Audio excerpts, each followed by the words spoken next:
साथियों नमस्कार। Knowledge nation YouTube channel के लिए मैं पवन कुमार। आज हो गई है 29 अप्रैल, दिन बुधवार। राजनीतिक शास्त्र के अंतर्गत नया विषय लेकर मैं उपस्थित हूँ आज आपके बीच। आप सभी को मेरा नमस्कार, आपका स्वागत एवं अभिनंदन। तो आइए मित्रों, अब हम ऑनलाइन क्लास की ओर बढ़ते हैं और आपसे मैं परिचित होता हूँ नए टॉपिक के साथ। आज का हमारा अगला नया टॉपिक है राज्य। जैसा कि हम सब लोग जानते हैं कि राजनीतिक शास्त्र का संबंध राज्य से है, और यदि हम राज्य के विषय में ना जाने, राज्य को ना समझे, तो हमारे लिए बहुत मुश्किल हो जाता है कि हम राजनीति को समझ पाए। क्योंकि राजनीति का केंद्र बिंदु, राजनीति का पॉलिटिक्स का सेंटर पॉइंट स्टेट होता है, यानी कि राज्य होता है। अब ये राज्य है क्या, कैसे आया, कब बना और हमें इसकी जरूरत क्यों है, इसके महत्वपूर्ण अंग कौन कौन से हैं, कैसे ये राज्य पूर्ण रूप से हम किसी भी भूभाग क्षेत्र को राज्य कह सकते हैं, आदि आदि चीजें हमें समझनी चाहिए। तो हम लोग देखते हैं कि प्रारंभिक अवस्था, जिसको कि प्राकृतिक अवस्था भी कहा जाता है, उस समय अराजकता की स्थिति थी। यानी कि ना कोई राज्य था, ना कोई राजा था, ना कोई प्रजा थी, ना कोई सरकार थी, ना कोई नियम थे, ना कोई कानून थे। जंगल राज था। जिसकी लाठी उसकी भैंस थी, जिसकी मर्जी वो उसको लूट लेता था। यानी कि कमजोर लोगों पर ताकतवर शक्तिशाली लोगों का कब्जा था, प्रभुत्व था। वही वाली बात है, जिसकी लाठी उसकी भैंस, छीन सके जो छीन ले और लूट सके जो लूट ले, ऐसी हालत थी। अनेक राजनीति के विद्वानों ने भी ऐसा ही कहा है कि जो प्राथमिक अवस्था थी, प्रारंभिक अवस्था थी, उसमें अराजकतापूर्ण स्थिति थी। यानी कि आचार्य चाणक्य ने कहा कि मत्स्य न्याय, बड़ी मछली छोटी मछलियों को खा जाया करती थी, उसी प्रकार ठीक जैसे ताकतवर लोग कमजोर लोगों को खा लेते थे, हड़प लेते थे, लूट लेते थे।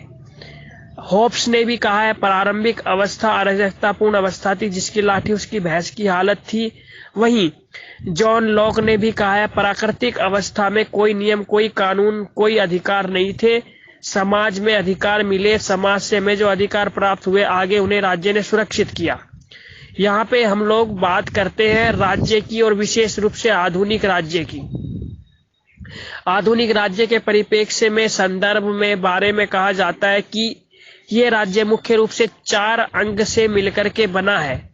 यानी इसके 4 प्रतिमान है, 4 आयाम है, 4 महत्वपूर्ण अंग है, 4 महत्वपूर्ण पार्ट है, जिनकी हम बात करते हैं। तो आपको मालूम ही होगा, राज्य के लिए 4 चीजों की जरूरत है, 4 अवस्थाएं उत्पन्न होनी चाहिए, तब जाकर के कोई भूभाग, क्षेत्र या परिस्थितियां राज्य कहलाएगी। जैसे कि राजनीति की भाषा में प्रत्येक देश या राष्ट्र को राज्य ही कहा जाता है। राष्ट्र हमेशा सांस्कृतिक होता है, जबकि राज्य राजनीतिक होता है। इसलिए हम यहाँ पर राजनीतिक इकाई के रूप में राज्य का अध्ययन करने की कोशिश करेंगे। तो आइए मित्रों, अब हम राज्य का अध्ययन करते हैं, राज्य की बात करते हैं। राज्य के जो 4 प्रमुख पार्ट है, अंग है, फेस है, चरण है, या फिर उसके आयाम है, प्रकार है, उन पर विचार करते हैं। सर्वप्रथम हम राज्य के परिप्रेक्ष्य में बात करेंगे भूभाग की, क्षेत्र की, एरिया की, टेरिटरी की, जियोग्राफी की। तो आइए मित्रों, हम अब भूगोल की बात करते, हम उसकी टेरिटरी, क्षेत्र की बात करते। किसी भी राज्य के लिए सर्वप्रथम और महत्वपूर्ण अंग होता है क्षेत्र या टेरिटरी। किसी भी राज्य का एक निश्चित भूभाग होना चाहिए, और वह भूभाग इतना छोटा भी नहीं होना चाहिए कि वह उस क्षेत्र में रहने वाले लोगों की आवश्यकताओं की पूर्ति ना कर सके, और उतना भी विस्तृत या बड़ा नहीं होना चाहिए कि उसकी देखभाल शासन या शासन व्यवस्था ना कर सके और वहां पर कुशासन बना रहे। आचार्य चाणक्य ने कहा था, राज्य का भूभाग नागरिकों के लिए उतना होना चाहिए कम से कम कि वह वहां के नागरिकों की आवश्यकताओं की पूर्ति कर सके। निश्चित ही अनिवार्य हो जाता है, जरूरी हो जाता है समझ लेना कि राज्य के लिए सर्वप्रथम एक भूमि, एक जमीन के टुकड़े की जरूरत होती है। उस जमीन के टुकड़े के बिना राज्य का गठन नहीं हो सकता, और इस जमीन का टुकड़ा, क्योंकि खाली जमीन का टुकड़ा या हिस्सा केवल राज्य नहीं बन सकता, इसलिए जरूरी हो जाता है राज्य के लिए जनता की, उस भूभाग पे जनता या जनमानस हो, आम आदमी, इंसान यानी लोग होने चाहिए, प्रजा होनी चाहिए, जनता होनी चाहिए, व्यक्ति होने चाहिए। लेकिन ये व्यक्ति और भूभाग या जमीन का टुकड़ा मिलकर भी राज्य का गठन नहीं कर सकता। इसलिए हमें तीसरी जो आवश्यकता होती है वह है सरकार। एक गवर्नमेंट होनी चाहिए, एक शासन व्यवस्था होनी चाहिए जो कि जनता के अधिकारों का संरक्षण कर सके, जनता के लिए कल्याणकारी योजनाएं बना सके, राज्य के उत्थान में उसके भलाई के लिए, उसके विकास के लिए कार्य कर सके। चौथा जो महत्वपूर्ण अंग है वह है, हमें समझ लेना चाहिए, प्रभुसत्ता।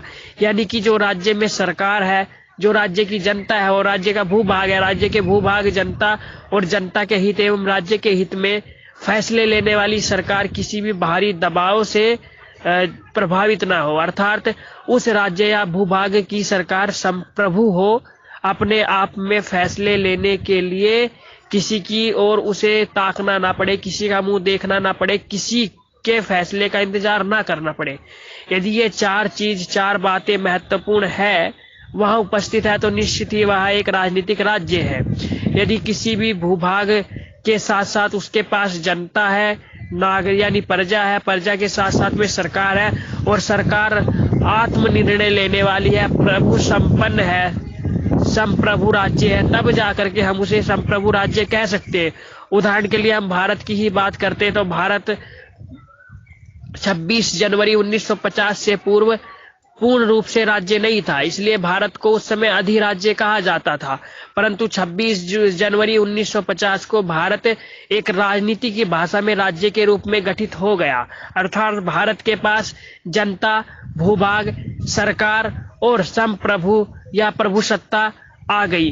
परिणाम स्वरूप इन चारों चीजों से मिलकर के भारतीय राज्य का गठन हो गया। उसी प्रकार अमेरिका, ऑस्ट्रेलिया, इंग्लैंड, फ्रांस आदि जो है ये सभी राजनीतिक तौर पर राज्य है और इन राज्यों के पास वे महत्वपूर्ण चारों के चारों तत्व विद्यमान है जो कि राज्य के लिए जरूरी होने चाहिए।